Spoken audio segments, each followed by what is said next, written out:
Ay, what's up mga kuya din siya. Torban man.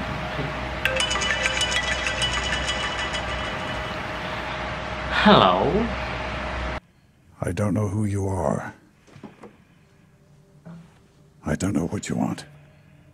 If you are looking for ransom, I can tell you I don't have money.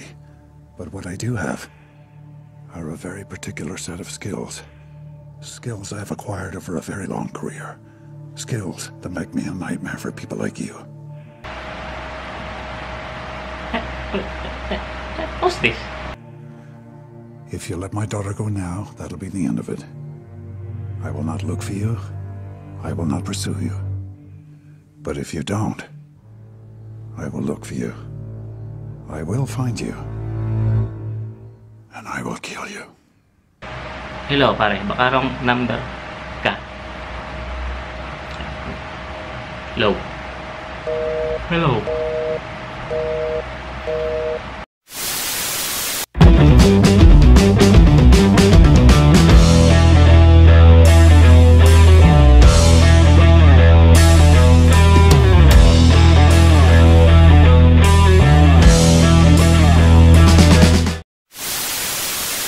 Hello guys, Cadence here. Yan, ginugulo na naman ang araw ninyo. Ano ba, camera ayaw mo mag-focus? O yan, sige. Okay, so ngayong araw na ito, Wednesday. Sobrang init sa labas. Ayoko mag-t-shirt ng ganito. Ngayon puti kong t-shirt eh.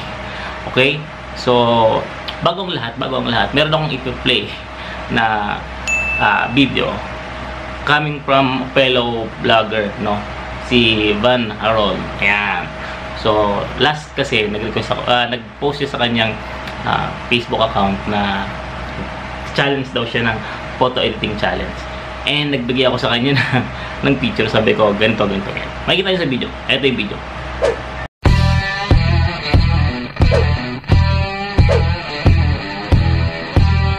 Guys, so ito yung request ni Denz Avenido. Sabi niya, pwede ba dyan sa tabi ko yung dalawang Joker? Hahaha, si Heath Ledger at yung latest. Tropa kami nun eh. Ayan. So, si Heath Ledger tsaka sino ba yung isa? Si Joaquin Phoenix. Okay, yung bagong Joker ngayon. No? So, ito yung photos niya. So, nakikita ninyo. Para sa akin, pag in-edit natin yung photos niya, na ilalagay lang natin sa gilid niya. Parang magmumukhang talagang nilagay lang talaga. Kasi mas maganda nga kung gagawa tayo ng scene na i-edit natin na nandoon siya. So dapat magpipicture ka rin na parang kunwaring nandoon din. Okay, pero tatry natin. Okay.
Ayan guys, so ito yung lumabas sa ating edit. Okay?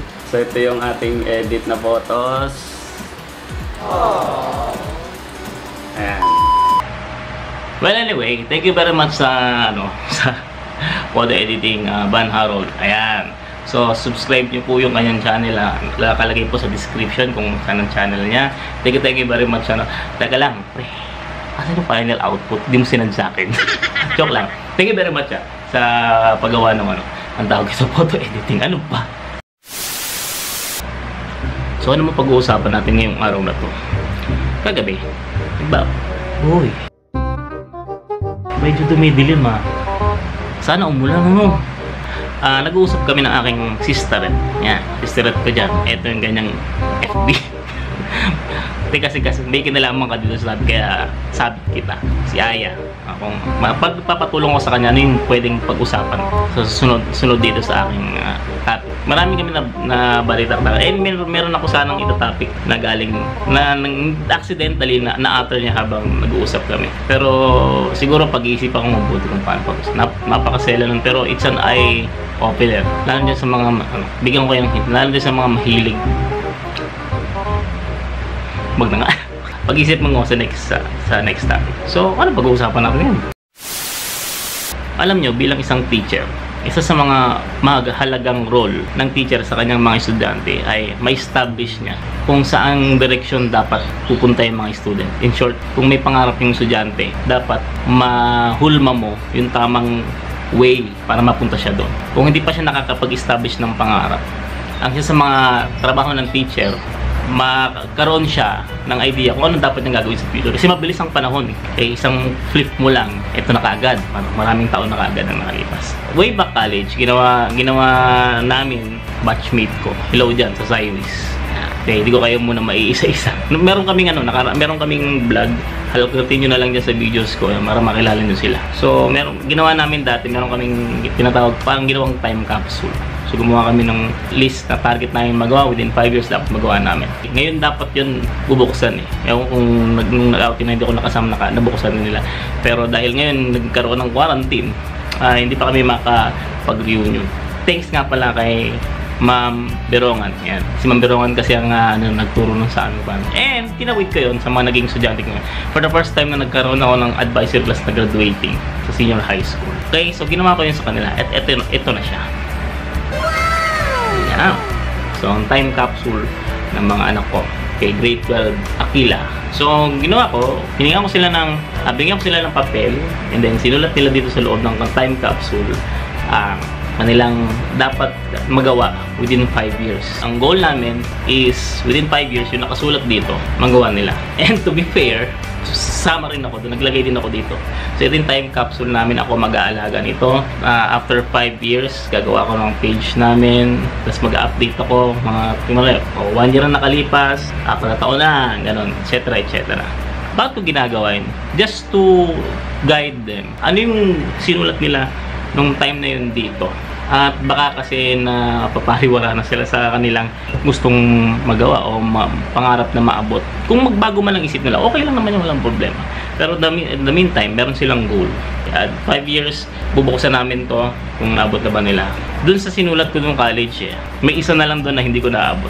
Ang magkaroon ng love life. Yun yung nakasulat doon. Pero musically wise, licensed teacher na rin ako. Okay na, nagawa na. So mga anak-anakan ko dyan, sa grade 12 Aquila, ayan, may sisingilin ako sa inyo after 5 years. Okay? So, anong sense yung sinasabi ko sa inyo? As a teacher ko, dapat maging guide tayo dun sa mga pinapangarap ng mga alaga natin, mga estudyante natin. Especially, graduating yan sila, going to college. Isa sa mga crucial na moment ng isang nag-aaral, yung college. Akala mo, established na yung gusto mo, no? Tapos magugulat ka na lang. Meron pa palang iba na gusto mong gawin. Kasi nung nag-college ako, actually, I never think of taking education as my college degree. Nasa dulo nga ng listahan ko yun eh. Ayoko talaga maging teacher. Nakita ko yung palagayan ng mga naging teacher ko noon. Gusto ko talaga maging doktor ng medisina. Okay? And nung nag-enroll ako ng college, I want to secure my future na maayos yung trabaho ko. Gusto kong sumunod sa yapak ng father ko, which is retired police officer. So, dapat mag-enroll ako ng criminology. Sa di malaman dahilan, ay parang magic na. Instead, napipila ako sa criminology, napunta ako sa edo. And the rest is history. So, yung mga experiences mo, yung tawag dito, guiding factor mo sa teacher, itatawid mo ngayon sa mga napaka-importante nun. Kasi alam nyo, kung walang guide, lalo na yung mga yan, mga bata pa yan, kung wala silang guide, mahirap. Maaaring maligaw sila doon sa journey nila, sa kanilang, tawag dito, pinapangarap, maaaring makonfuse sila. So, ito yung mga masarap na moment as a teacher sa akin na yan, na ma-fulfill. May mga student kasi ako, siguro 5 years na ako nagtuturo eh. May mga student ako na ngayon, naabot na nila ang kanilang mga pangarap. Nakakatuwang tingnan. From my student, punta ako sa inyo. Kasi may mga nanonood siguro din sa aking vlog na hindi ko naman student. Okay, maaaring nanonood ka dito dahil isa ka ring vlogger. Nanonood ka rin dito dahil bored ka kasi quarantine. Nanonood ka kasi magawa. O napuwersa ka ng mga kakilala kong panoorin itong video ko. Okay, so dito, bibigyan kita ng isang magandang bagay na pwede mong matandaan habang naboboring ka sa nangyayari sa atin. Pagkatapos nito, dapat isipin mo, ano na ba yung tinatakbo mo? Pumupunta ka na ba doon sa pangarap na gustong mapuntahan? Nagawa mo na ba yung first steps? Ako, hindi naman ako totally against sa YOLO. You only live once. Kaya lang, kung yan ang magiging basis mo lagi sa buhay mo, nauubusan ka na ng time. Hindi naman lahat tayo dito alam natin kung tatanda pa ba tayo ng 50 anyos o tatanda pa ba tayo ng 60 anyos. Hindi natin hawak ang bukas siguro mag-YOLO ka kung pera, kung mayaman ka, kung hindi mo kailangang kumita. Pero kung kailangan mong kumita, kailangan mong mag-establish yung buhay mo dahil mahirap na nga ang buhay. So dapat noon pa man, ni-establish mo na yung pangarap mo. Ginagawa mo na yung mga steps. Naharangan lang tayo ngayon ng tinatawag na quarantine kasi merong pandemic. Walang may gusto ron. Sa part din namin, maapektuhan din kami. Walang trabaho. Wala akong sideline. Kaya lahat ng mga alam kong pwedeng pagkakitaan na please, pagtuturo, pagtugtog. So talagang problema ko ngayon ang pera. So after nito, anong plano mo? Manatiling ganon? Or ipupush mo pa rin yung pangarap mo? Yung dreams natin, yung pangarap natin sa buhay ay may mga reason yan kung bakit. Maaaring dahil sa naranasan mo sa buhay tulad ko. Maaaring dahil sa parents mo. Maaaring gusto mo. Ganito, ganyan. Maraming reason. Keep that reason to pursue and continue. Okay, nakakaranas man tayo ngayon ng crisis. Ngayon lang yan.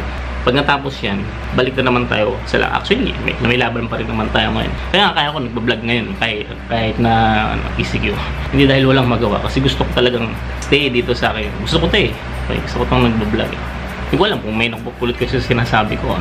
Hindi talaga ako makaisip ng yung 7 na dahilan siguro sa susunod.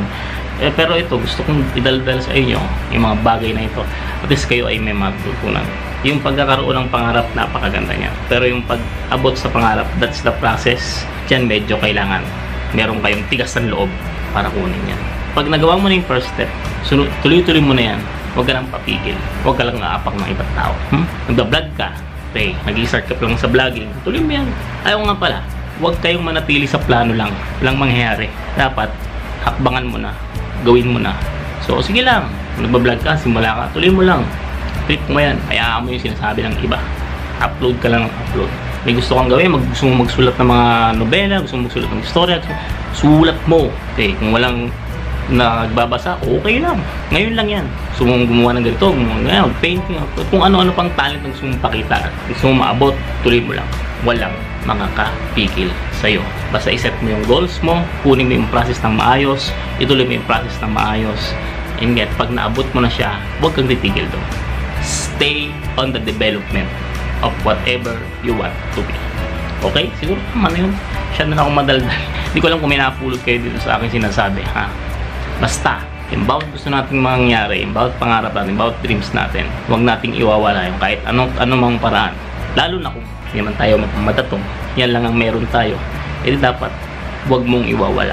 So, salamat sa pakikinig. Hindi ko malaman kung meron ba kayong madadampot. Kung meron kayong gusto pang mga pag-usapan, huwag kayong mahihiyang mag-comment sa comment. So, yung pa-shoutout, sulat lang sa comment button. Palike ang ating videos and pa-share sa mga kakuya dance. Sa ngayon, yun muna ang tawag na sa mga kakuya dance. And, sa mga hindi pa nakasubscribe, subscribe kayo. May mga gusto kayong mensahe na sabihin sa mga tao. Pwede nyo padaanin sa akin. Okay, i-comment nyo dyan or i-ano nyo doon sa ating FB page. Ito siya. Okay? This is Kuya Dance. Nagsasabing, ituloy nyo lang ang inyong pangarap. Kuya Dance, signing off.